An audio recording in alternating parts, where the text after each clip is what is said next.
warahmatullahi wabarakatuh. Alhamdulillah rabbil alamin. Ilahil awwalin wal akhirin. Wassalamu ala sayyidil anbiya'i wal mursalin wa ala alihi wa sahbihi ajma'in, amma ba'du. Ikhwatal kiram, kembali kita melanjutkan kajian waraqat kita berkaitan dengan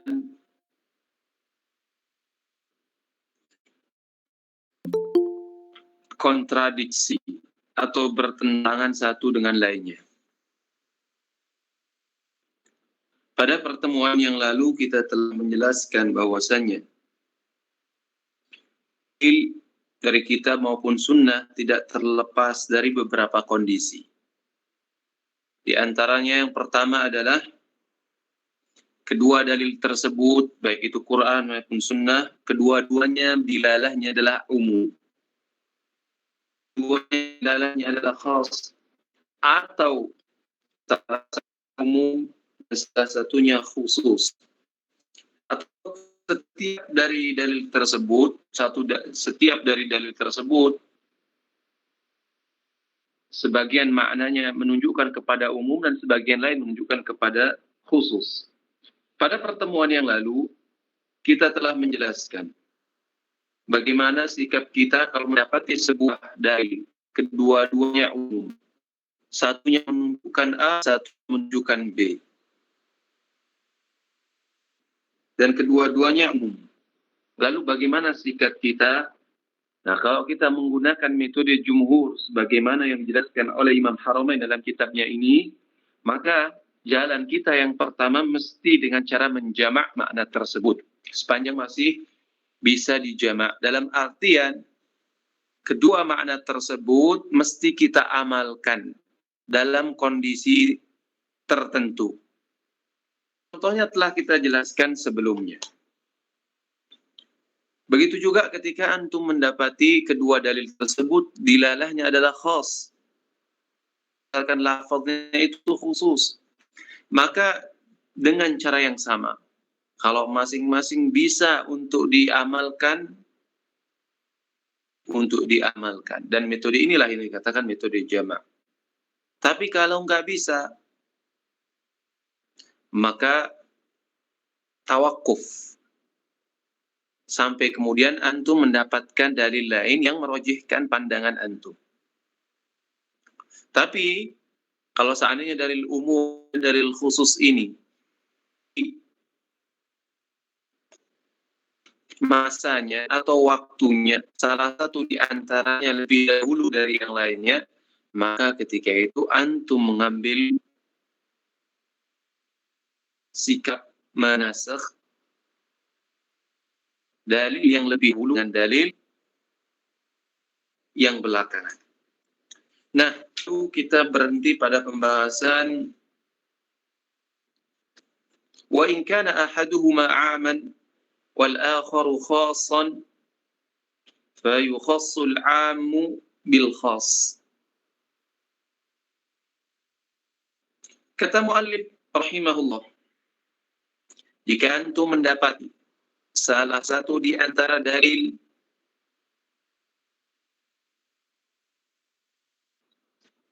umum, salah satunya umum, dilalahnya umum, sedangkan dalil yang lain menunjukkan kepada makna khusus, maka bagaimana sikap kita?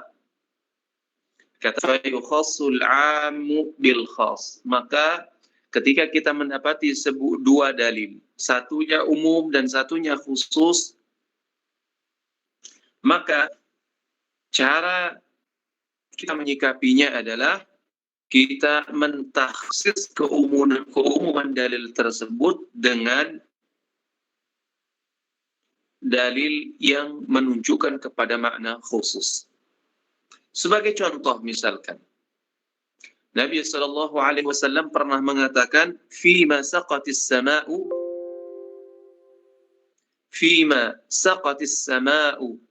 al-ushru."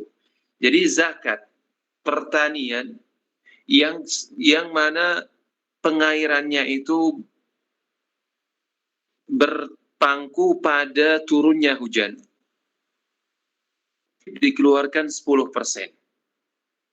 Jadi kalau antum memiliki pertanian atau perkebunan yang mana airnya itu berpangku atau bersandar kepada air hujan saja, menurut syariat wajib mengeluarkan 10%. Nah, dari sisi ini, dalil ini sebenarnya khusus, bisa dikatakan khusus. Dalam artian bahwasanya pertanian itu dikeluarkan 10%. Dari sisi ini khusus. Nah, yang jadi pertanyaan, apakah ada nisab dan tidaknya? Nah, dari sisi ini, dalil ini tidak menunjukkan. Seolah-olah mengatakan fi masaqatis sama. Baik itu sedikit, baik itu banyak, atau yang bersandar kepada air hujan, maka wajib dikeluarkan 10%. Mungkin orang bertanya, bagaimana kalau hasilnya cuma 50 kilo, apakah wajib 10%? Iya. Dengan keumuman dalil ini wajib 10%. Karena syariat tidak menentukan nisabnya di sini. Hanya menentukan batas yang wajib untuk dikeluarkan. Yaitu 10%. Adapun nisabnya, maka tidak disebutkan. Nah, dari sisi ini, dalil ini umum. Jadi, wajib mengeluarkan 10% daripada hasil pertanian antum. Ya.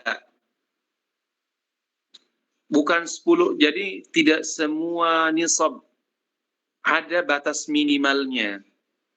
Dalil ini umum dari sisi nisabnya, jumlahnya tidak ditentukan, karena kami mendapati bahwasanya ada dalil lain yang menunjukkan bahwasanya ada batasnya.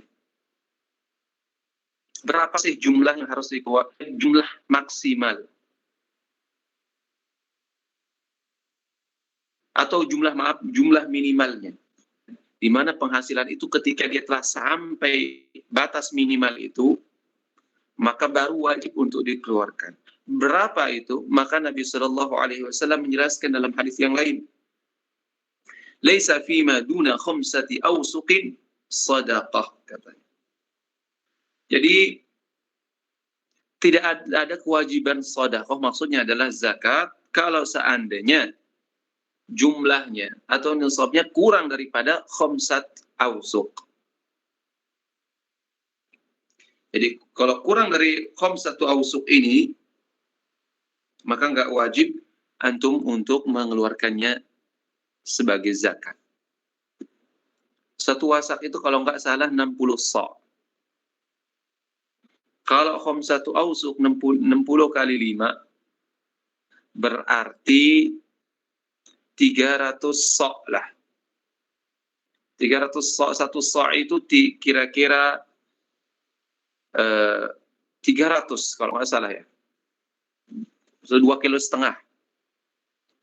kilo lah. Sekarang ini satu sa' itu dihitung hampir 3 kilo. Anggap 3 kilo. Berarti 3 kilo kali 3 berarti 900 kilo. Jadi kalau ada 900 kilogram, baru wajib antum mengeluarkannya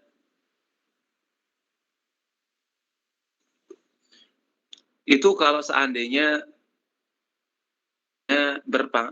bersandar pada air hujan semata.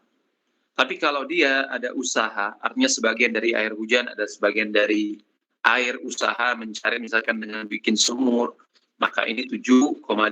Tapi kalau seandainya semuanya dari usaha dengan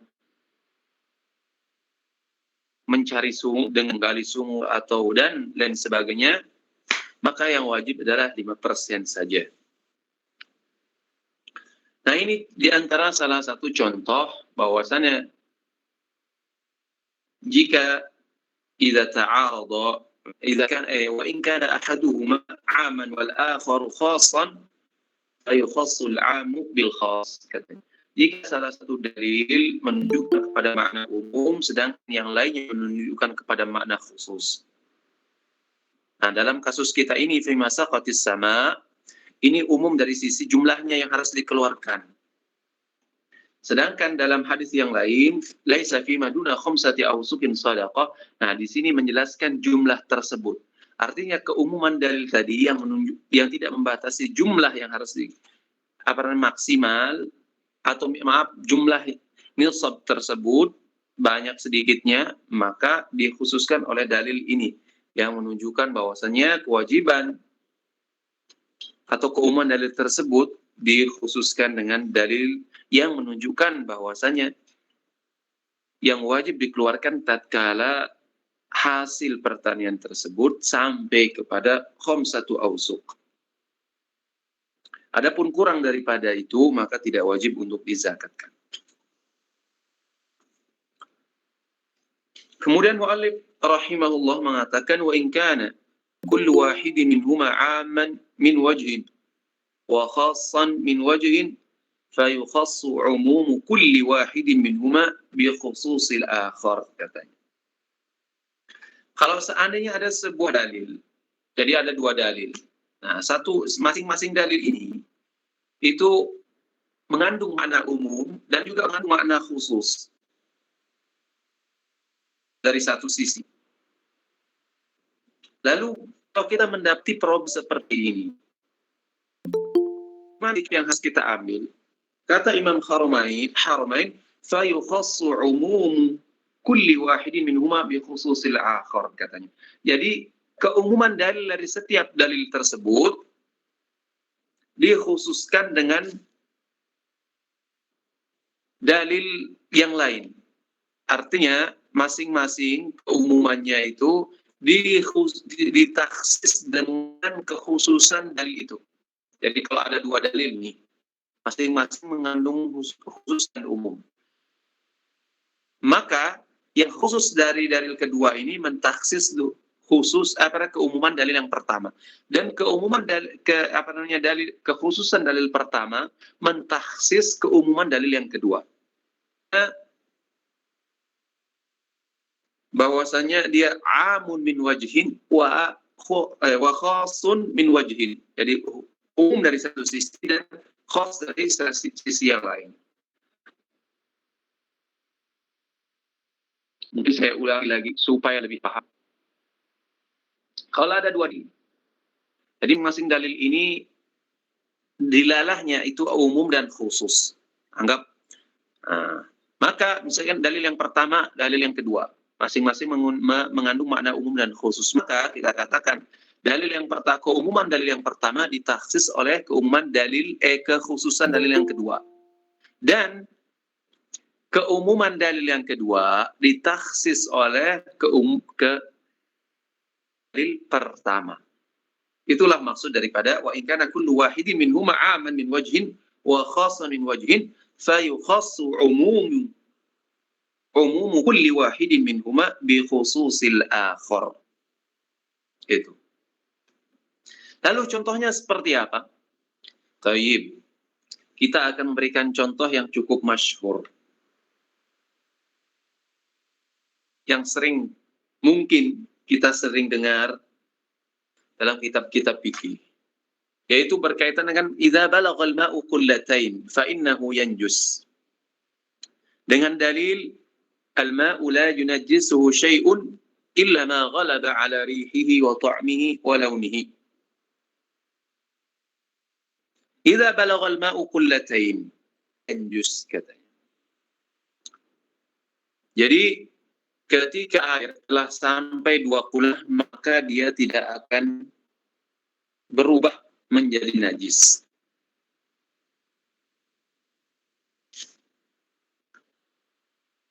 Jika antum perhatikan, dalil ini dari sisi jumlah, maka dia khas.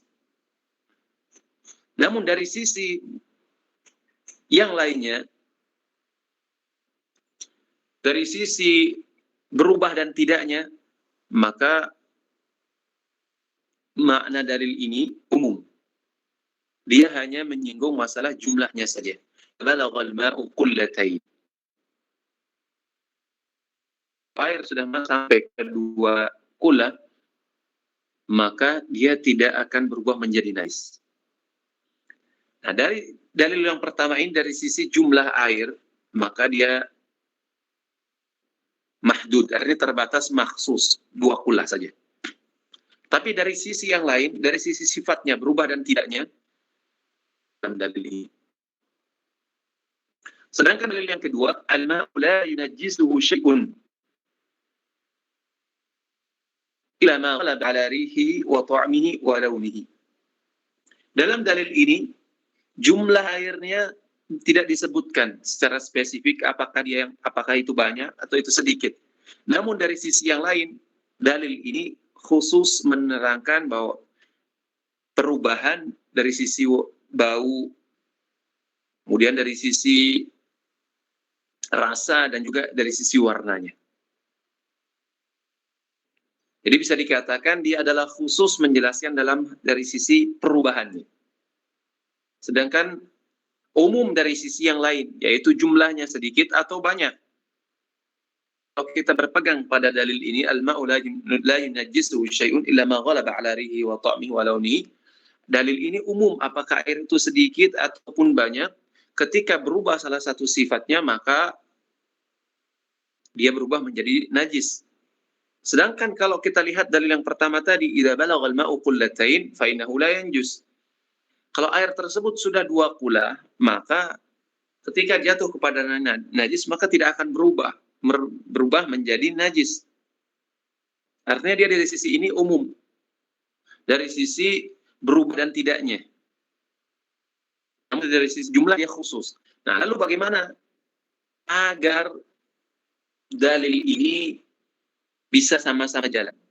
Karena Syafi'iyah mengatakan bahwasanya kalau air sudah 2 kula, biasanya kalau jatuh kepadanya najis, maka karena dia memiliki kuwatu ad-dafa'. Jadi air kalau sudah masuk 2 kula itu, dia memiliki kuwatu ad-dafa', mampu menolak kata. Ini kalau urudul ma' 'ala najasah, ini kuwatu rafa'. Tapi kalau air yang jumlahnya 2 kula atau lebih, ketika didatangi najis, dia mampu menolaknya. Ini kuwatu ad-dafa'. Oleh karenanya Nabi mengatakan fa innahu la yanjus. Inilah ta'lilannya. Taib.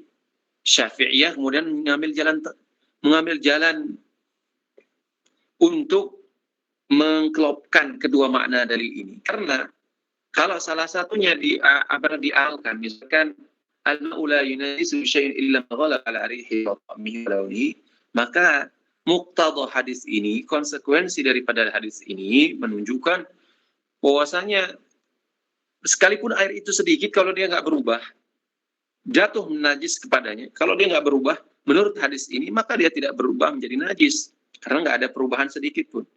Namun, kalau kita mengamalkan hadis yang di atas pertama tadi, idza balaghal ma'u qullatain, maka otomatis dia mengatakan kalau dia kurang dari 2 kula, maka mafhumnya dipahami terbalik, itu namanya mafhum mukhalafahnya, maka dia tentunya akan berubah menjadi najis. Nah itu. Lalu bagaimana agar bisa mengamalkan kedua-duanya? Karena bertentangan maknanya ini. Maka kata Syafi'iyah, idza balaghal ma'u qullatain fa innahu la yanjus. Nah, keumuman dalil ini dari sisi mutaghayyir atau tidaknya. Nah, jadi idza balaghal ma'u qullatain fa innahu la yanjus illa ma ghalaba ala rihihi wa ta'mihi wa launihi. Adapun makna idza al-ma'u la yunajjishu syai'un illa, nah ini idza balaghal ma'u qullatain. Nah, seperti itu. Jadi salah satu di antara keduanya, sisi umumnya ditaksis oleh sisi khusus dari dalil yang lain. Idza balaghal ma'u qullatain ini mentaksis keumuman dalil al-ma'u la yunajjisuhu syai'un.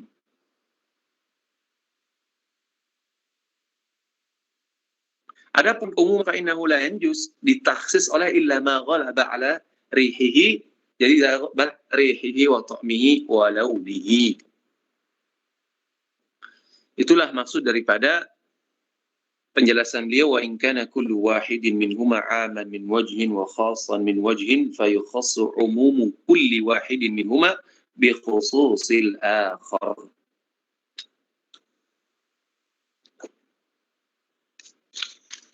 Ada mungkin kasus lain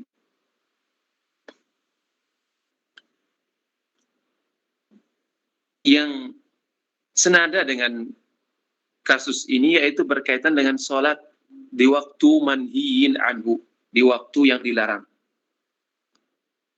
Nabi Shallallahu Alaihi Wasallam kan melarang sholat di 3 waktu, di antara di ada 5 waktu. Ketika matahari pertama ketika ba'da subuh, kemudian ketika matahari akan naik, masuk waktu duha, sebelum masuk waktu duha itu ketika baru matahari terbit, kemudian juga ketika matahari tergelincir, kemudian ketika usai sholat asar, dan yang kelima adalah ketika matahari akan terbenam. Nah, ini waktu yang dilarang untuk melaksanakan sholat. Lalu bagaimana mengamalkan dengan hadis, misalkan Nabi Shallallahu Alaihi Wasallam memerintahkan ketika seorang masuk dalam masjid untuk melaksanakan sholat tahiyat, dan itu tidak terbatas kepada waktu tertentu.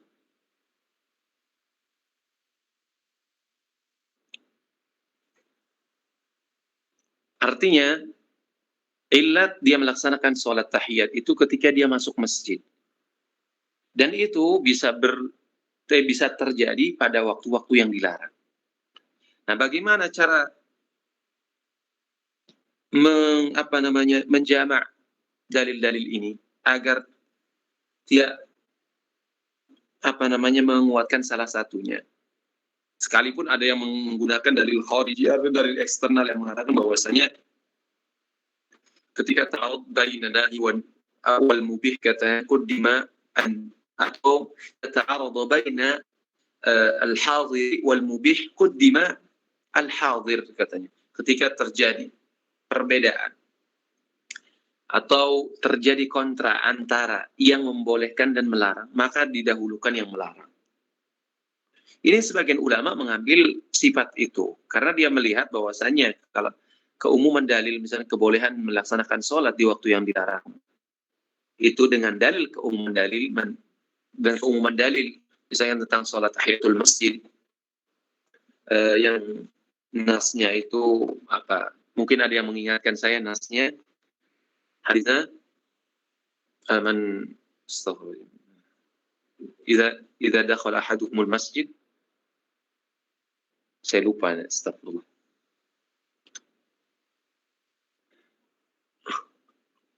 Mungkin ada yang mengingatkan, mungkin nas lafaz hadisnya yang masuk masjid ketika tahiyat itu, idza tawalla ahadukumul masjida fala yajlis hatta yusalliya rak'atain, Ustaz. Nah, ya benar.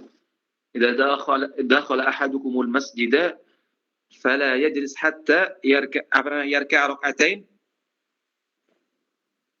hatta yusalliya rak'atain. Nah, ini dalil dari sisi salatnya khusus, yaitu salat tahiyatul masjid. Namun dari sisi waktu dia tidak terbatas kepada waktu-waktu tertentu. Artinya kapan saja dia masuk masjid. Karena Nabi Shallallahu Alaihi Wasallam mengatakan, "Idza dakhala ahadukum al-masjida fala yajlis hatta yusalli rak'atain." Artinya mengaitkan kesunahan sholat ini dengan dukhulul masjid. Dan masuk masjid ini tidak terbatas kepada waktu tertentu. Artinya disebutkan oleh syarak dengan umum. Dia tidak terbatas apakah masuknya ketika masuk waktu setelah asar atau setelah subuh. Terserah kapan saja. Dia masuk masjid, kemudian dia sholat tahiyatul masjid, maka dia masuk dalam keumuman dalil ini. Namun dalam dalil yang lain, ada larangan Nabi SAW melaksanakan sholat setelah subuh, ketika matahari akan terbit, ketika matahari tergelincir, ketika setelah asar, kemudian ketika matahari akan terbenam. Ini waktu itu dilarang oleh Nabi SAW. Nah, dari sisi waktu, dalil ini khusus. Namun dari sisi sholat, dia umum, tidak disebutkan.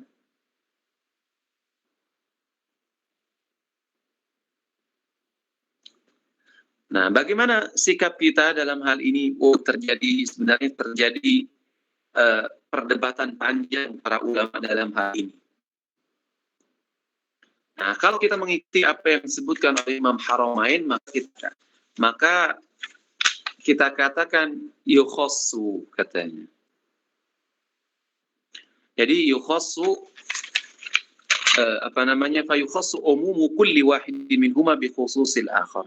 Oleh karenanya Imam Asy-Syafi'i rahimahullah mengatakan bahwasanya salat zat sebab, ini untuk mengeluarkan dari keumuman larangan tersebut. Maka ini yaitu salat tahiyatul masjid ini kan termasuk zatus sabab. Maka keumuman waktu itu, keumuman dari yang menunjukkan larangan melaksanakan salat itu. Jadi keumuman dalil dari sisi waktu dia khusus, tapi dari sisi sholat umum. Sholat apa saja nggak boleh dilakukan di waktu itu. Nah, kata Imam Syafi'i, untuk menggabungkan maknanya ini, maka kata Imam Syafi'i, adapun sholat yang zatus sabab, yang ada sebabnya, maka dibolehkan dilaksanakan di waktu yang terlarang. Seperti tahiyatul masjid. Juga yang menguatkan keumuman, hal ini yang disebutkan oleh Imam Syafi'i rahimahullah, sebagian sahabat kadang mengqadha salatnya, bahkan Nabi SAW pernah mengqadha salatnya setelah asar, yaitu mengqadha salat ba'diyah zuhurnya karena beliau sibuk, kemudian diqadha oleh Rasulullah SAW setelah asar. Begitu juga ada sahabat yang pernah mengqadha salat setelah subuh, yaitu dia ketinggalan biasanya melaksanakan salat qabliyah subuh. Karena dia ketinggalan qabliyah, akhirnya dia pun melaksanakannya setelah melaksanakan sholat subuh. Nah, ada keumuman dalil. Seharusnya itu dilarang kan? Seharusnya. Karena Nabi SAW mengatakan sholat setelah subuh, setelah kemudian ketika matahari terbit, ketika setelah asar, ketika matahari itu dilarang semua secara umum bentuk sholat apapun. Tapi kita dapati ternyata sahabat, bahkan Nabi SAW pernah melaksanakan sholat setelah asar, yaitu mengqadha sholatnya. Begitu juga sahabat. Nah, oleh karenanya Imam Asy-Syafi'i rahimahullah mengatakan non-takhsis keumuman dalil kita di waktu khusus katanya. Apapun dari larangan sholat ini umum. Nah, keumumannya itu ditakhsis oleh kekhususan dalil yang lain. Oleh karenanya untuk keluar dari masalah tersebut, beliau mengatakan adapun sholat yang zatus sabab, yang memiliki sebab, maka keluar dari keumuman dalil. Jadi maksud daripada idza qala ahadukumul masjid la yajlis hatta yusalli rak'atayn, dari sisi waktu dia umum, waktu apa saja,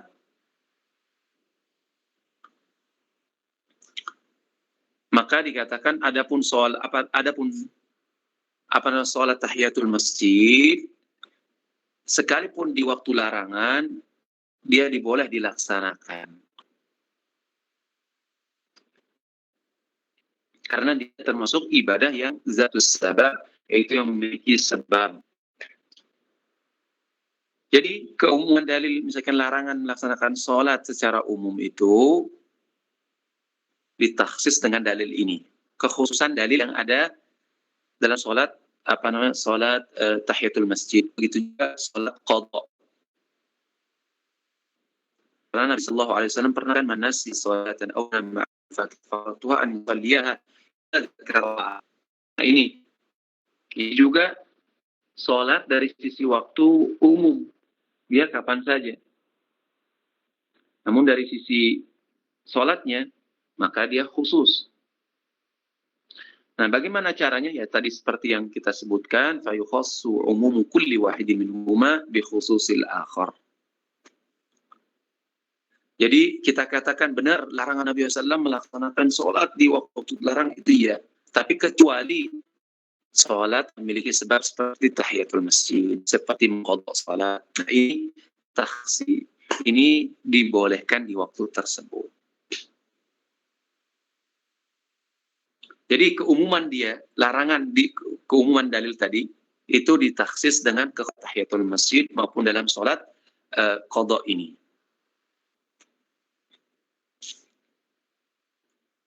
Adapun dari sisi waktu larangan, dari sisi ya, kekhususan dari tadi yang melarang melaksanakan sholat itu, yaitu ditaksis dengan kekhususan ini, kekhususan dalil ini mentaksis keumuman kebolehan melaksanakan larangan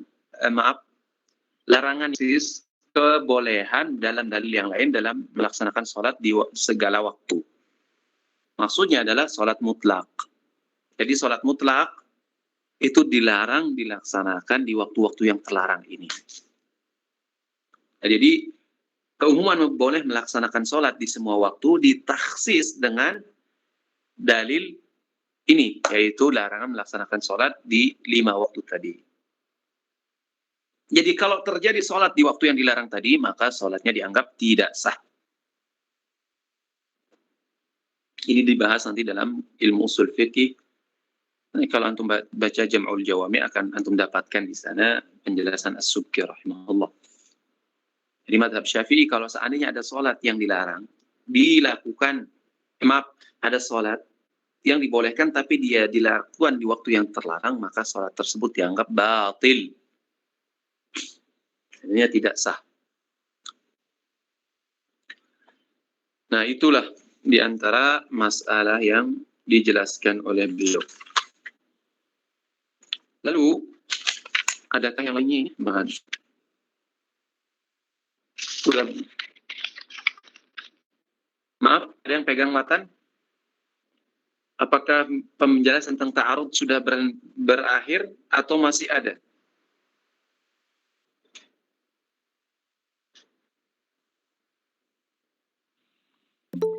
Hah?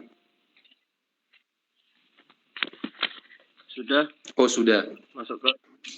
Baik, ada yang mungkin menurut saya itu penting yang tidak disinggung dalam kitab ini.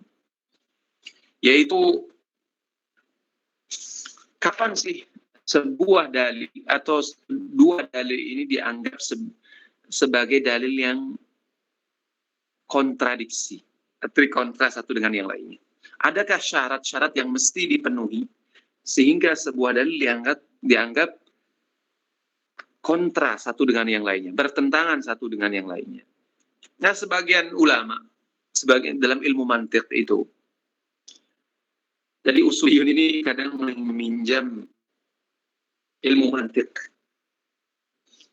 Disebutkan kan sebuah statement, sebuah pemikiran dianggap bertentangan. Itu tatkala ada beberapa hal. Pertama di antaranya, at-tasawi fi tsubut katanya. Mesti kedua dalil tersebut dari sisi tsubutnya, keabsahannya, validitasnya itu mesti sama. Jadi sisi validitasnya itu mesti sama. Jadi kalau ada pertentangan antara dalil mutawatir dengan dalil ahad, maka dalil mutawatir ini muqaddam ala. Ini yang pertama yang disebutkan oleh kalangan manatiqah katanya. Jadi at-tasawi fi tsubut. Jadi dari sisi validitasnya mesti harus sama ini. Dikatakan sebuah statement atau sebuah dalil bertentangan mesti validitasnya sama. Kekuatannya sama. Kalau salah satunya mutawatir atau salah satunya ahad, maka yang ahad ini kalau melawan mutawatir, bertentangan mutawatir, maka akan dihapus. Diutamakan yang mutawatir. Kemudian yang kedua, di antara yang disebutkan syaratnya sebuah dalil yang anggap ta'arud adalah at-tasawi fil quwwah. Kuatan yang sama dari sisi dilalahnya. Jadi kalau dilalahnya itu nas dan zahir, kita kan telah melewati masalah ini. Jadi dalil nas itu adalah dalil yang menunjukkan pada satu makna saja. Sedangkan zahir mengandung lebih daripada satu makna, cuman salah satu maknanya itu ada yang dominan. Itu dikatakan zahir. Jadi kalau dari sisi kekuatan dilalah, maka katanya tidak boleh terjadi ta'arud kalau seandainya ta'arud itu muncul dari pertentangan antara nas dan zahir. Jadi mesti dia harus tasawi fil quwwah. Jadi harus mesti nas saja yang bertentangan. Tidak boleh antara nas dan zahir. Kalau dia terjadi pertentangan antara nas dan zahir, maka tentunya nas diutamakan dibandingkan yang zahir. Kemudian yang ketiga, ittihadul waqt. Tersebut atau hukum tersebut harus mesti dalam satu waktu. Jadi kalau seandainya statement atau pendapat atau dari hukum tersebut disampaikan dalam waktu yang berbeda, ini lebih dahulu, kemudian nanti itu yang belakangan, maka bisa dikatakan bahwasanya tidak terjadi yang namanya ta'arud. Kenapa? Karena dia tidak ittihadul waqt, tidak satu waktu. Ketika dia tidak satu waktu, maka yang terjadi adalah yang terakhir itu diutamakan daripada yang pertama tadi. Kemudian yang selanjutnya, ittihadul mahal, katanya. Artinya, objek hukumnya mesti sama. Jadi kalau seandainya dalil masing-masing dalil ini menunjukkan kepada makna lain, hukum yang berbeda, maka tidak mungkin dikatakan terjadi pertentangan. Contoh misalkan, waqimus sholat. Dilalahnya adalah mahalnya adalah sholat. Wa atuz zakat, mahalnya adalah zakat. Gak mungkin dikatakan ini bertentangan. Karena mahalnya atau objeknya berbeda. Ittihadul jihad misalkan. Jadi jihadnya harus sama. Jadi kalau jihadnya berbeda, maka nggak boleh. Maksudnya bagaimana? Jadi jihad atau sisi kaitan hukumnya ini berbeda. Contoh misalkan, sholat Jumu'ah, larangan orang melaksanakan jual beli itu kan berkaitan dengan sholat Jumu'ah. Artinya kaitannya adalah berkaitan dengan sholat Jumu'ah. Jihadnya, hukumnya ini berkaitan dengan sholat Jumu'ah, dilarang untuk melaksanakan jual beli. Artinya kalau ada dalil yang membolehkan dari selain daripada sholat Jumu'ah ini, maka tidak boleh dipertentangkan.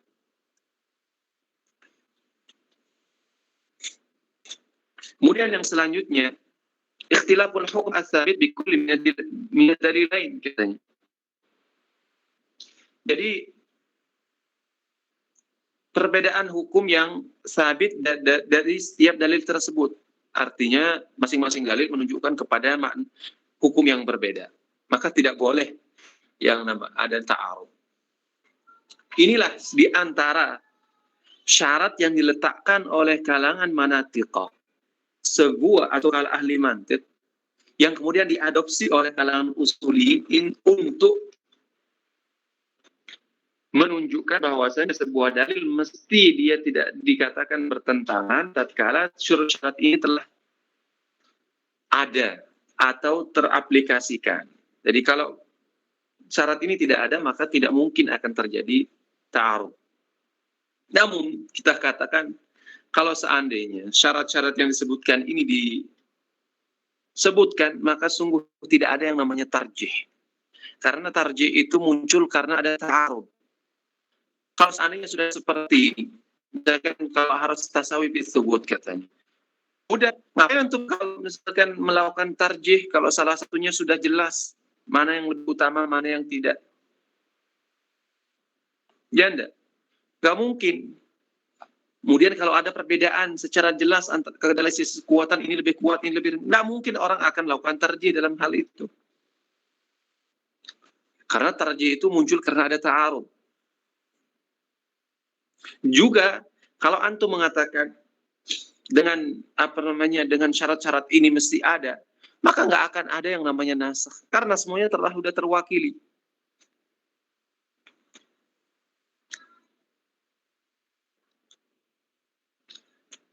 Makanya ada seorang ulama mengatakan la yakunu tarjihu illa ma'a wujudi ta'arud.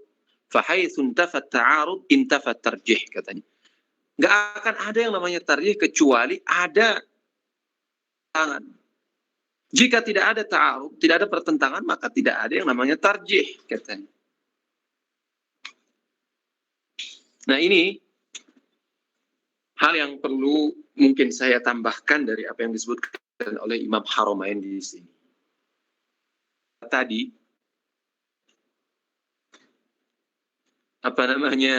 syarat yang mungkin hampir tidak pernah ada, hampir mustahil adanya.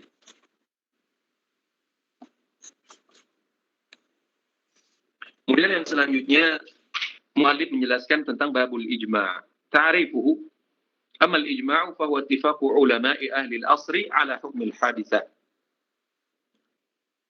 Wa na'ni bil ulama' al-fuqaha, katanya. Wa na'ni bil hadithati al-hadithata asy-syar'iyyata. Kemudian Imam Haramain setelah menjelaskan bab ta'arud, beliau kemudian menjelaskan tentang babul ijma'. Ijma' dalam arti bahasa artinya al-azmu atau ittifaq. Kalau antum artikan ijma' itu sebagai azm, maka mungkin ijma' itu terjadi dari satu orang.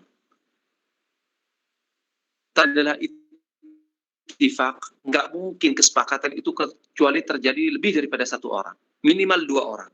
Artikan bahwasanya ijma' itu adalah ittifaqu ulama'i ahli al-asr, berarti mesti ada dua orang lah minimal peserta ijma' itu. Gak boleh kurang daripada itu. Jadi kalau ada satu orang alim, anggap di kampung antum atau di Indonesia, anggap cuma ada satu orang alim saja yang masuk pada derajat ijtihad. Kenapa? Karena bukan ittifaq di sana.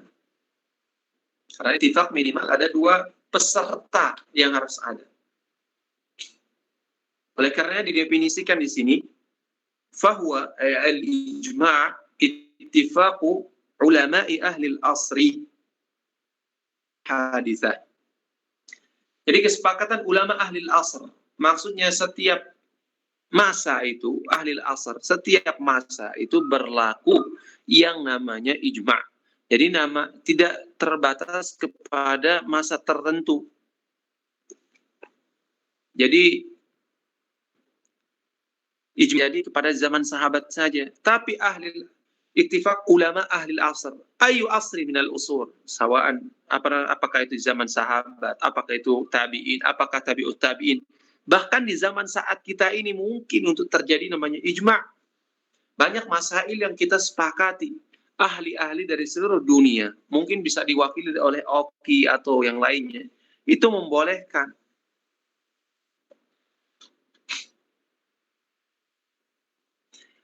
Jadi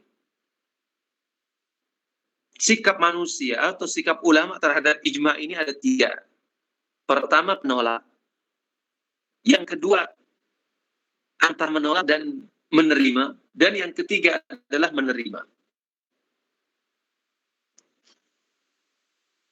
Ada yang menolak, misalnya seperti Nazam dari kalangan Mu'tazilah, dia menolak yang namanya ijma' totalitas. Namun terbatas kepada ijma' sahabat saja. Nah ini saya katakan menerima dan menolak. Mayoritas ulama menerima, dan ijma' ini terjadi di setiap masa karena dalilnya umum. Wa may yushaqiqir rasul min ba'di ma tabayyana lahu al-huda wa yattabi' ghayra sabilil mu'minin. Ini umum, tidak terbatas pada zaman sahabat saja. Dia juga berlaku pada zaman yang lainnya. Seperti juga dalil yang disebutkan oleh At-Tirmidzi rahimahullah, la tajtami'u ummati 'ala dhalalah. Ini juga umum, tidak terbatas kepada zaman sahabat saja, tapi juga berlaku pada zaman yang lain. Ala hukmil haditha, adapun ulama, beliau katakan di sini adalah ulama al-fuqaha. Jadi fuqaha. Nah, ketika disebutkan fuqaha, mereka adalah fuqaha sekaligus sebagai usuli. Jadi bukan fuqaha yang dalam artian dia mengerti ilmu furu' saja, enggak. Tapi yang syamil, yaitu orang yang paham pada usul, begitu juga furu'. Komentari oleh sebagian ulama begitu. Bahwasanya kalau seseorang hanya pakar dalam satu ilmu saja, misalkan usuli saja, maka nggak dianggap masuk dalam kategori ijma. Terlebih yang lainnya seperti muhaddits, seperti mufassir, lughawi dan seterusnya. Tentunya ini dianggap awam, tidak masuk dalam kategori ijma ini. Dari kalangan ahli ijma, karena kalangan ahli ijma ini mesti dia faqih, mengerti usul, mengerti fikih.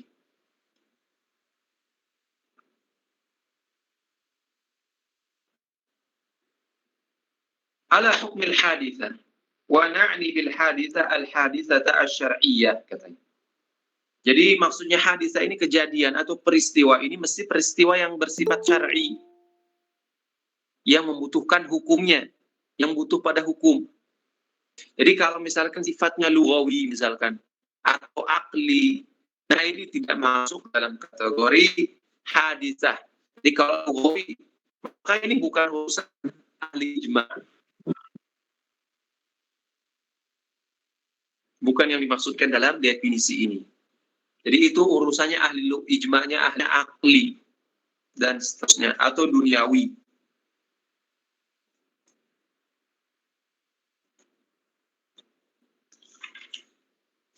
Fi hujjatil ijma' wa ijma'u hadhihi al-ummati hujjatun duna ghairiha liqawlihi sallallahu alaihi wasallam la tajtami'u ummati ala dhalalah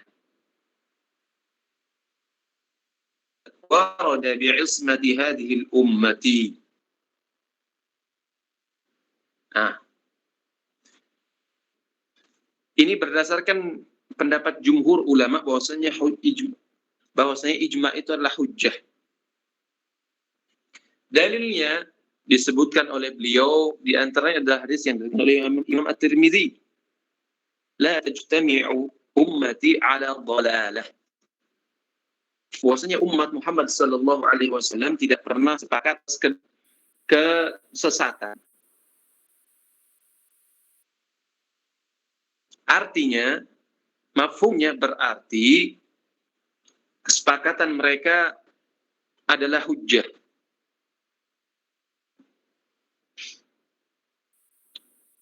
Wa syar'u warada bi'ismati hadhil ummah, dan juga dijelaskan beliau kenapa katanya hadhil ummah maksum. Jadi majmu' hadhil ummah artinya mayoritas. Jadi majmu'nya artinya secara global umat Muhammad alaihi salatu wassalam ini, umat Islam ini maksumah kesalahan. Adapun dari sisi individual maka pasti ada yang salah. Tapi kalau secara global keseluruhan, general, maka tidak jatuh dalam. Kalau demikian, maka kesepakatan mereka itu menjadi hujjah.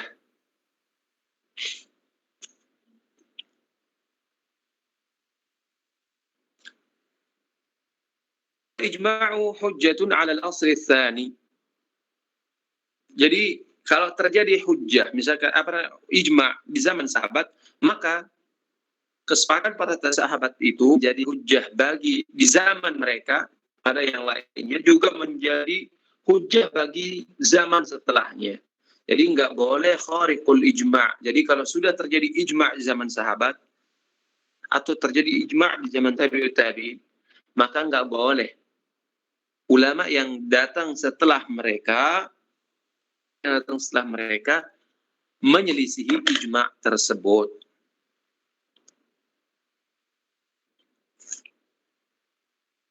Wa fi ayyi asrin kana. Maksudnya adalah di kapan saja, di masa siapa saja dan kapan saja. Wala yushtaratu fi hujjiyatihi inqiradul asri. Salah satu pendapat ulama lah yang mensyaratkan harus inqiradul asr. Habis zaman tersebut baru kemudian menjadi hujjah ijma itu katanya. Jadi kalau misalkan ada anggap sahabat nih, ijma. Nah, kalau masih ada yang hidup itu salah satunya, maka belum dikatakan ada terjadi ijma. Harus semuanya habis dulu baru kemudian terjadi ijma. Ini inqiradul asr. Jadi mensyaratkan sebuah masa tertentu, artinya pakar-pakarnya sudah habis baru kemudian terjadi ijma. Kalau masih ada yang hidup itu belum terjadi ijma. Kenapa katanya? Dikhawatirkan ada potensi untuk dia rujuk dari pendapatnya. Namun kalau kita amalkan istirat inqiradul asr ini, nggak akan pernah terjadi ijma selama-lamanya. Kenapa? Sebuah zaman itu akan habis, misalkan ulama mustahidnya habis, akan ada muncul ulama lain lagi. Misalkan sebelum habis sahabat, tentunya ada tabi'in. Muncul para mustahidin dari kalangan tabi'in. Kemudian menyelisihi sahabat. Ketika tabi'in sudah bersepakat, belum habis masa mereka, ternyata datang tabi'ut tabi'in. Beristihad berbeda dengan mereka. Nggak akan pernah terjadi yang namanya ijma. Mustahil berarti terjadi ijma selama-lamanya. Kalau kita menggunakan pendekatan inqiradul asr ini. Oleh karenanya, pendapat yang tepat seperti disebutkan oleh Imam Haramain di sini, la yushtarat wala yushtaratu fi hujjiyatihi. Tidak syaratkan dalam kehujahan ijma' itu inqiradul asri.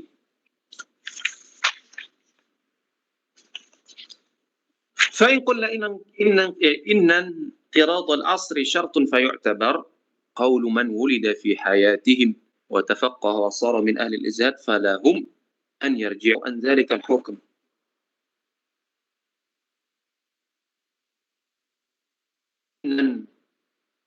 انقراض العصر شرط فيعتبر قول من ولد في حياتهم وتفقه وصار من أهل الاجتهاد فلهم أن يرجعوا عن ذلك الحكم. Nah, ini dia mengandaikan seperti yang saya sebutkan tadi.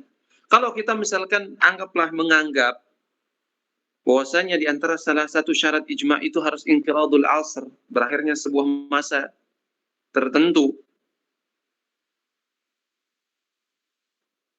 maka katanya pendapat orang yang lahir di zaman asr tadi yang ijma itu, kemudian dia bertafakuh, kemudian menjadi ahli ijtihad, maka boleh bagi mereka untuk rujuk dari pendapatnya sebelumnya, anzalikal hukum, yang jadi rujuk dari pendapat atau hukum yang telah mereka tentukan sebelumnya tadi. Ahli ijtihad di zaman itu sama. Itu kata Imam Haramain. Itu kalau kita syaratkan inqiradul asr dan kita menganggapnya. Jadi setiap orang yang muncul nanti terus seperti itu. Belum habis ada ulama yang muncul orang lahir, kemudian jadi ulama, ahli ijtihad.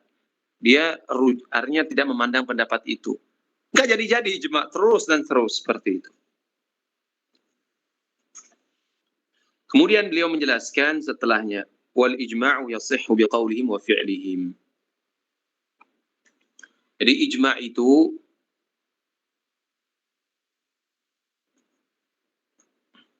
dengan cara seperti apa? Apakah ijma' itu mesti harus sifatnya qaul saja atau bisa juga dengan fi'il, perbuatan? Kata beliau, ijma' itu mungkin untuk muncul dari perkataan maupun perbuatan. Nah, ijma' yang sifatnya perkataan ini yang namanya sharih atau ijma' qauli adalah ucapan atau kesepakatan seluruh peserta ijma. Ini ijma sharih atau qauli. Jadi mereka semuanya sepakat pada satu hukum, menyuarakan. Itu dinamakan sebagai ijma qauli as-sharih. Ada juga ijma yang kita katakan sebagai ijma as-sukuti.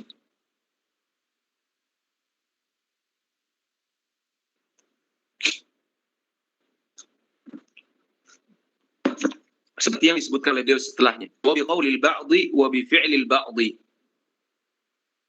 Wa intishari dzalika al-qawli aw al-fi'li wa sukun baqin alayhi. Bil ijma' as-sukuti. Jadi kan tadi ijma ini dari sisi sharih dan tidaknya dibagi menjadi dua, ada ijma sharih qauli atau fi'li dan juga ada ijma sukuti. Nah, ijma sukuti ini jika dikatakan oleh sebagian atau dilakukan oleh sebagian. Tapi kalau yang di atas tadi ijma yang sifatnya qauli atau fi'li yang dilakukan oleh seluruh peserta ijma yang menunjukkan akan kebolehan atau ketidakbolehannya.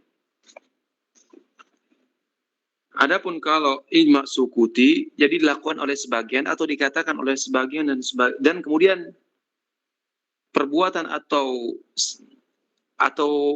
pernyataan tersebut tersebar dan sebagian peserta ijma itu mendiamkan. Nah, ini dinamakan sebagai ijma sukuti. Lalu ijma sukuti itu hujjah atau bukan hujjah? Mayoritas ulama mengatakan hujjah.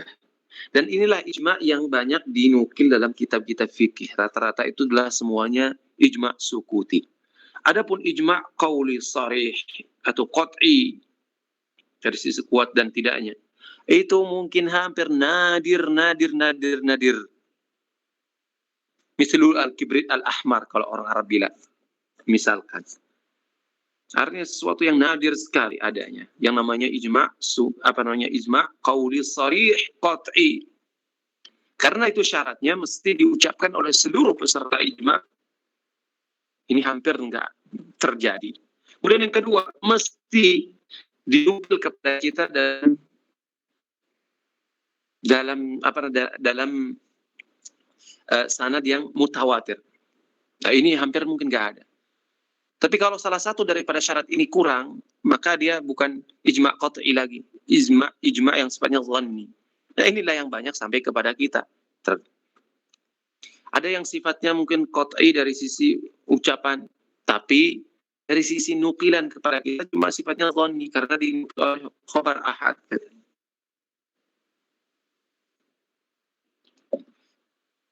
Nah, ijma sukuti ini termasuk ijma yang sifatnya dhanni saja. Makanya sebagian ulama ada yang menolak, ada yang sebagian yang menerima. Dan ijma yang ada dalam kitab-kitab dalam kitab fikih mayoritas berasal dari ijma sukuti ini. Oleh karenanya mayoritas ulama mengatakan ijma sukuti ini hujjah. Kalau seandainya ijma sukuti ini tidak dikatakan hujjah, mungkin coret. Kalau saya bisa katakan coret itu hujjah ijma, nukilan-nukilan ijma dalam kitab-kitab fikih, dalam kitab-kitab apapun. Karena saya yakin tidak semua sahabat, tidak semua tabi'in, tidak semua tabi'ut tabi'in dan ulama setelah mereka menyatakan dengan secara bersama pada sebuah hukum. Namun mereka mungkin mengatakan sebagian kemudian didiamkan oleh sebagian yang lain yang menunjukkan akan setuju terhadap hukum tersebut. Wallahu a'lam bishawab.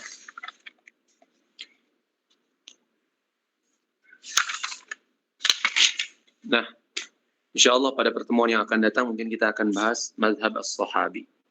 Ini ada sedikit perbedaan mungkin dengan madhab dengan ijma' sukuti, madhab sahabi atau qaulus sahabi dengan ijma' sukuti, yang insya Allah kita akan jelaskan pada pertemuan yang akan datang.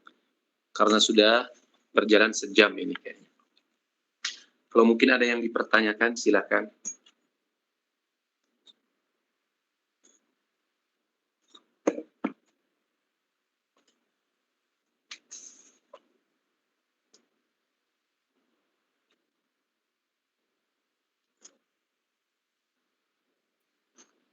Assalamualaikum Ustaz. Waalaikumsalam warahmatullahi wabarakatuh. Tanya Ustaz, apakah memungkinkan dalam menyelesaikan satu masalah fikih ada perbedaan ulama cara menyelesaikannya? Misalkan masalah A, ulama yang satu menyelesaikan itu dengan nasih mansuh, kemudian ulama yang lain dengan dari segi kekuatan dalil atau dengan yang lainnya gitu Ustaz.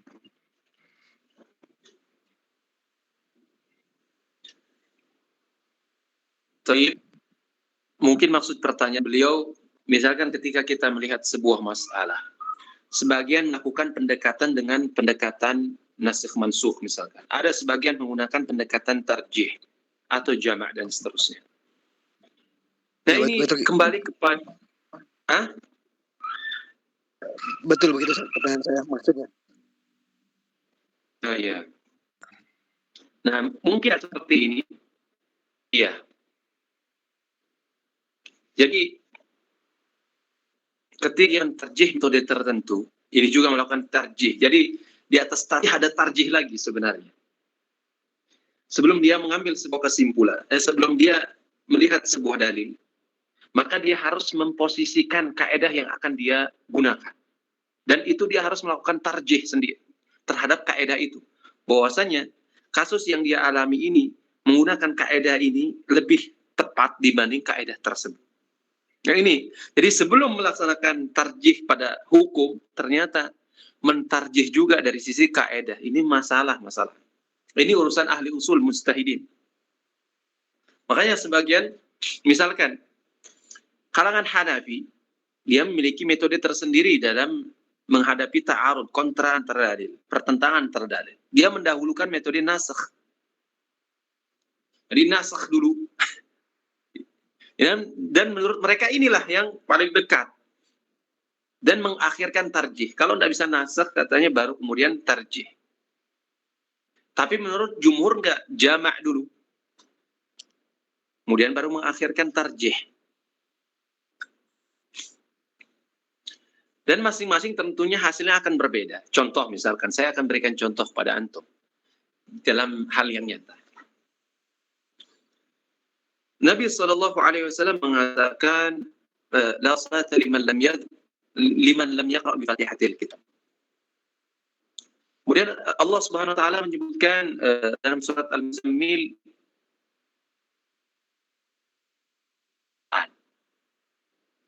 dalam surat Al-Muzammil ini Allah Subhanahu wa taala memerintahkan membaca ayat Al-Qur'an. Dan tidak terkhususkan atau tidak khusus pada surat tertentu, umum. Dalam hadis Nabi SAW mengatakan, la salata liman lam yaqra' bi Fatihatil Kitab. Nabi SAW menyebutkan secara khusus, secara spesifik, Fatihah merupakan syarat sahnya salat. Maka kalau dilihat dari satu sisi, la salata, ini kan sifatnya umum. La salata, lam munafi lil jins. Salata. Salat apa saja itu sifatnya? Apakah salat sunnah, apakah salat wajib? Apakah dia berjamaah, apakah dia sendirian? Itu mencakup seluruhnya. Liman lam yaqra' bi Fatihatil Kitab. Kemudian mentaksis kekhusus menyebutkan secara spesifik apa yang harus dibaca, yaitu Fatihah. Sedangkan dalam ayat faqra'u ma tayassara minal Qur'an, nah dalam ayat ini ada perintah secara khusus membaca Al-Qur'an. Cuma dari sisi apa surat yang masih dibaca tidak disebutkan. Maka menurut jumhur di sini dia menggunakan pendekatan yang ketiga tadi. Ketika ta'arada bainal 'am wal khas, yukhassu al-'am bil khas.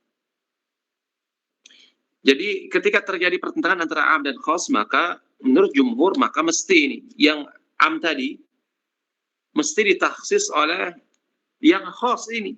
Jadi faqra'u ma tayassara minal Qur'an, sekalipun umum tapi maksudnya di sini adalah ditaksis oleh hadis Nabi sallallahu alaihi wasallam, faqra'u la salata liman lam yaqra' bi Fatihatil Kitab. Dan menurut jumhur, adapun masalah dilalah yaitu am dan khas ini tidak mesti at-tasawi dari sisi thubut, dari sisi validitas. Tidak mengharuskan.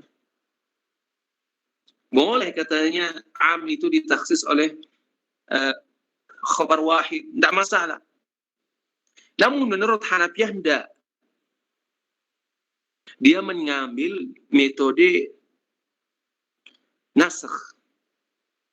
Karena menurut dia di sini mesti ada tasawi. Jadi am dia sabit dengan mutawatir. Sedangkan hadis tadi dia sabit dengan khabar ahad. Syaratnya san ahad. Gimana ini? Maka ketika terjadi pertentangan maknanya, ketika keumumannya tadi menunjukkan baca Quran apa saja. Sedangkan hadis ini menunjukkan mesti Fatihah. Nah, ini terjadi pertentangan menurut Hanafiyah. Maka jalan yang diambil oleh mereka adalah jalan nasakh. Karena menurut mereka di sini yang sabit dengan dalil qat'i itu muqaddam. Dengan khas yang sabit dengan dalil dhanni yaitu khabar ahad. Nah, ketika itu maka mereka mengambil jalan jadi menasakh. Karena menurut mereka di sini aqwa, lebih kuat. Nah, ini metodenya.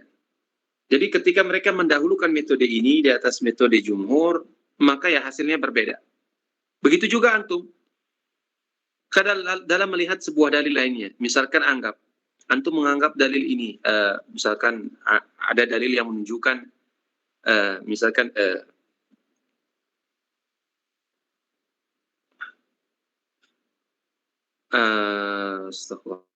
berkaitan tentang ya Allah, lupa saya dalilnya. Nah, itulah secara umum, artinya secara umum yang bisa antum lakukan. Jadi metode itu antum yang menentukan sendiri dengan melakukan tarjih dulu dari sisi metode, itu singkatnya. Ketika antum telah menentukan metode itu sebagai metode yang kuat, maka nanti itu antum jadikan sebagai sandaran antum di dalam melakukan istinbat sebuah hukum.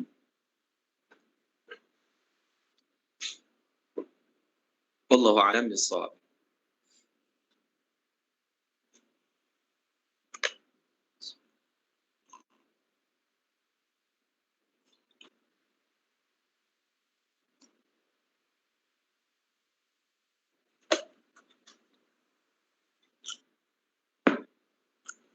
Tafadhol, adakah yang tanggapan atau mungkin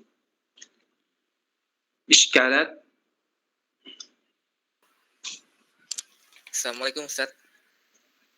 Waalaikumsalam warahmatullahi wabarakatuh. Ana mau bertanya tentang tadi masalah ta'arud kasus sholat setelah asar, Ustaz. Ana ingat itu contoh dalam kaidah yang mungkin nanti sekaligus mohon diterangkan, Ustaz. Bahwa dalil umum yang mahfuz itu muqaddam ala ghairu mahfuz, Ustaz.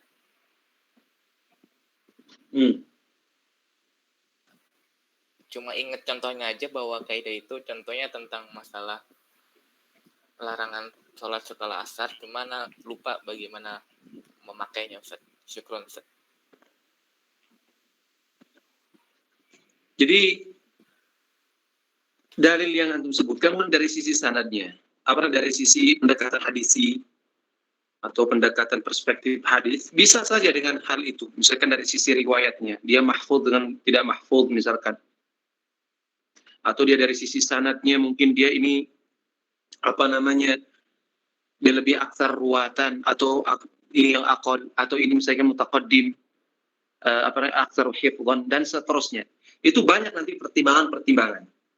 Nah, jadi apa yang kami sebutkan itu sebagian di antara masalah. Metode ta'arud saja, cara kita menolak atau cara mengelola menurut pandangan mujtahid. Jadi itu bisa saja dalam kasus dengan pendekatan itu, karena kasus yang tadi sebutkan tadi itu banyak sekali kaedah-kaedah yang digunakan untuk untuk mentarjih satu dengan yang lainnya. Ada yang mengatakan ketika misalkan mana yang lebih banyak umumnya ini katanya. Ternyata dalil yang mengatakan boleh sholat dengan zatus sabab tadi, sholat waktu setelah asar atau setelah subuh kalau ada sebabnya, itu dalil katanya kalau dilihat dibandingkan dengan dalil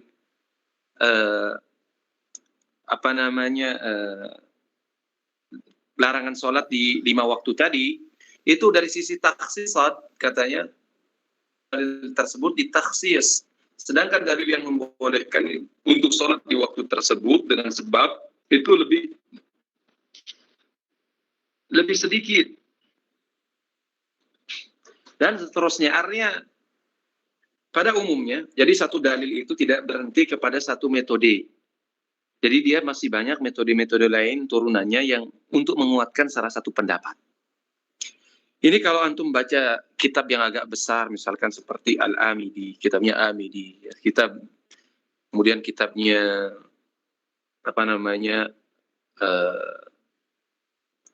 Ar-Razi, Al-Ghazali, Imam Haramain. Nah, di sana baru atau buku kitabnya Rawdah Ibn Qudamah, bahkan ada yang lebih luas mungkin nanti bisa kitabnya Jam'ul Jawami atau Kaukab al-Munir, bisa juga. Di sana baru dijelaskan secara rinci. Jadi kadang satu dalil ternyata ditarik oleh banyak kaidah. Nah, di sini seorang mujtahid dituntut untuk mengetahui mana sih menurut dia kaidah yang paling pas. Nah, di sini sebenarnya apa yang letak kesulitan kita di dalam menerapkan sebuah dalil, dalam menerapkan sebuah kaidah pada ini kesulitannya. Karena dia mesti harus melakukan banyak tarjihat dalam kaidah itu. Nah, orang-orang yang kurang dalam masalah ini, dalam artian dia hanya tahu misalkan satu kaidah, dua kaidah, atau misalkan dia hanya tahu misalkan idza ta'arada bainal mubihi wal hadiri quddima al hadir, wa idza tarjih bi kasratir ruwat, at-tarjih idza ta'arada baina misalkan al-zahir wan nas quddima an-nas, dan seterusnya. Ada kaidah-kaidah ini itu tidak diambil begitu saja. Kalau misalnya ada nahi dengan yang mubih dan seterusnya. Artinya kaidah-kaidah ini mesti seorang mujtahid itu punya landasan kenapa dia memilih kaidah tersebut sehingga kemudian diterapkan pada kasus ini. Kenapa dia tidak menggunakan kaidah itu? Kenapa? Nah, ini yang rata-rata mungkin hilang dalam benak pikiran para tullabul ilm atau mungkin mutasaddirin lil ilm di zaman saat ini. Dia taunya ya udah diambil kaidah usuliyah gitu saja. Misalkan setiap ada dalil mengatakan udah al-aslu fil amri lil wujub. Udah selesai masalah. Salah itu sebagai qadin. Padahal mungkin orang melihat enggak, saya tidak terima dengan dalil Anda ini. Karena dilalahnya tidak bisa seperti ini karena alasannya ini. Maka dalil yang tepat untuk kasus ini adalah menggunakan kaidah ini. Nah, orang yang tidak mengetahui seperti itu tidak akan mampu menjawab tatkala dijelaskan kepadanya sumber kaidah yang dia gunakan itu tidak tepat. Karena dia cuma muqallid sebenarnya dalam hal itu. Lalu dia terapkan begitu saja tanpa melihat indikator-indikator lain. Wallahu a'lam bishawab.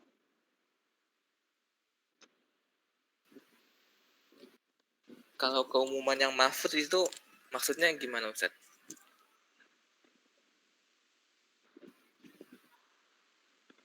Kalau saya bukannya antum bertanya keumuman yang mahfuz.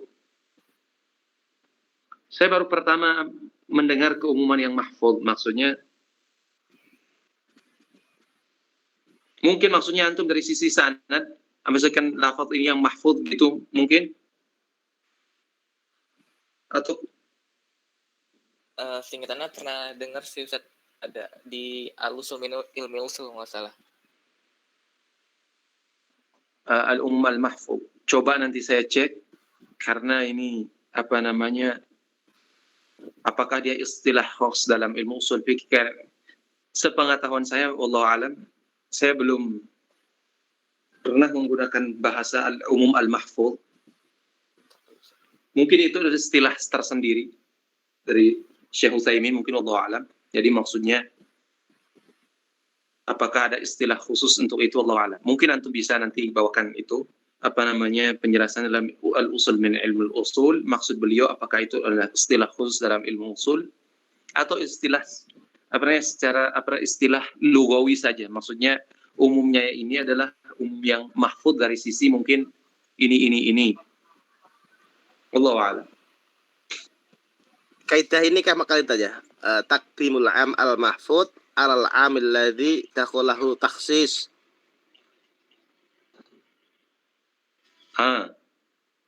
Ya mungkin ya istilahnya itu mungkin. Nah, mungkin itu benar. Bisa itu maksudnya. Jadi keumumannya yang sifatnya yang tidak dimasuki ghairu mukhassas itu maksudnya, atau ghairu makhsus. Itu mungkin muqaddam. Misalkan dengan umum yang dakhalahu takhsis.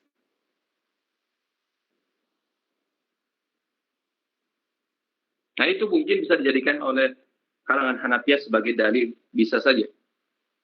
Dalam kasus faqra'u ma tayassara minal Qur'an, bisa juga.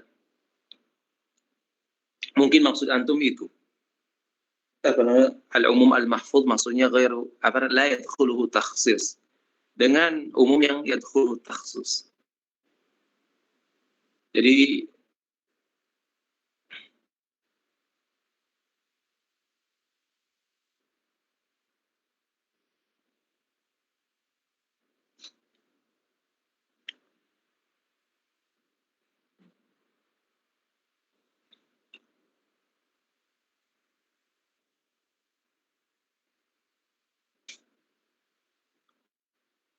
Tayyib, mungkin kita cukupkan kajian kita pada malam hari ini.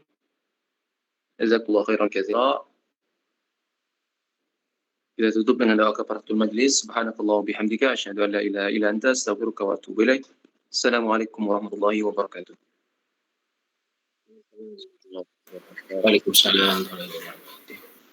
Waalaikumsalam warahmatullahi wabarakatuh. Jazakallah Ustaz. Wa iyyakum.